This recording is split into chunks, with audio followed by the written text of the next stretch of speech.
2 দিন হয়ে গেল ভিডিও দিতে পারিনি, কারণ বাড়িতে এসেছিল অনেকগুলা মেহমান। হ্যালো গাইজ, আসসালামু আলাইকুম। সবাই কেমন আছেন? আশা করি সবাই ভালো আছেন। সকাল সকাল ব্লগটা শুরু করে দিলাম। সকালে ঘুম থেকে উঠে দেখি একদম কুয়াশা পড়ছিল।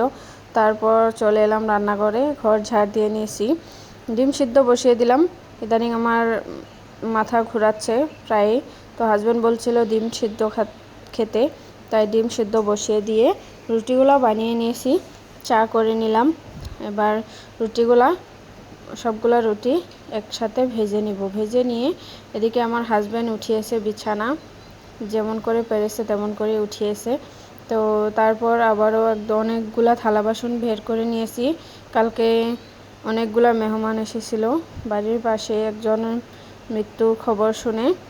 তো প্রায় 50 থেকে 60 জন মেহমান এসেছিল। ওনাদেরকে খাইয়ে দাইয়ে একদম রাত হয়ে গেছিল, মেহমান চলে গেল। তারপর সকালে সব কাজবাজ সেরে চলে এলাম রান্নাঘরে। হাজব্যান্ড পিঠা খেতে চেয়েছিল, তো পিঠাগুলো বানিয়ে নিলাম। বানিয়ে এবার কড়াইতে সয়াবিন তেল দিয়ে পিঠাগুলো ভালোভাবে ভেজে নিচ্ছিলাম। অনেকগুলো পিঠাই বানিয়েছি, বানিয়ে হাজব্যান্ডকে দিলাম খেতে, তো উনি খাচ্ছে। এই দেখেন কালকের ভিডিও, এটা অল্প একটু ক্লিপ নিয়েছিলাম। এগুলো তো কিছুই না, আগে যারা এসেছিল তারা 40 থেকে 45 জন হবে, খেয়ে গেছে। এরা খায়নি। এটা হচ্ছে আমার ফুফু শাশুড়ি ছেলে, এরই নিজের ফুফু মরে গেছে, তো দেখতে এসেছিলো। এদিকে পিঠা বানিয়ে একটা পিঠা মুখে দিয়েছি, তখনই আমার ভাই ফোন করলো, আমার মায়ের নাকি শরীর খারাপ, ডাক্তার দেখাতে নিয়ে যেতে হবে। তারপর আমার মাকে নিয়ে চলে গেছিলাম ডাক্তার দেখাতে। এদিকে বাড়িতে অনেকগুলা কাজ এলোমেলো করে গিয়েছিলাম, জিরা ভেজে রেখে গিয়েছিলাম। তো জিরাগুলো বাড়িতে এসে গেছি, আবারও এসে জিরাগুলি মিক্সিতে কুটে নিলাম। আমার হাজব্যান্ড এনেছিল হচ্ছে আদা, তো আদাগুলো শুকিয়ে যায়, না হলে পচে যায়, তাই ভাবলাম মিক্সি বের করেছি যখন আমার শাশুড়ি মায়ের মিক্সি, তো ভাবলাম মিক্সিতে আদাগুলো কুটিয়ে নিই।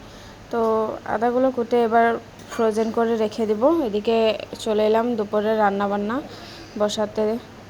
তো রান্না করব আজকে হচ্ছে কবুতরের মাংস আর পটল ভাজা করব বেসন দিয়ে, আর মাছ ভাজা করব বেসন দিয়ে। এদিকে বেসন দিয়ে পটল ভাজা করার জন্য বেসন সব মশলা দিয়েছি। এদিকে কটা ছোটো মাছ নিয়ে নিয়েছি পটলের সাথে। আমার হাজব্যান্ড বেসন দিয়ে ছোটো মাছ এমনভাবে ভাজা খেতে পছন্দ করে, তাই ভাবলাম আসে যখন কটা ভেজেই দিই। তারপর রান্নাবান্না শেষ করে চলে এলাম, দুপুরের খাবার খেয়ে নিলাম। এদিকে মেয়ে খাচ্ছিল, স্নান করিয়ে দিয়েছি, ও বসে বসে। আমার মাকে ডাক্তার দেখাতে গেছিলাম, তখন আঙ্গুর এনেছিল, তো আঙ্গুর খাচ্ছিল। তো ভিডিওটা কেমন হয়েছে জানাবেন। ধন্যবাদ, থ্যাংকস ফর ওয়াচিং।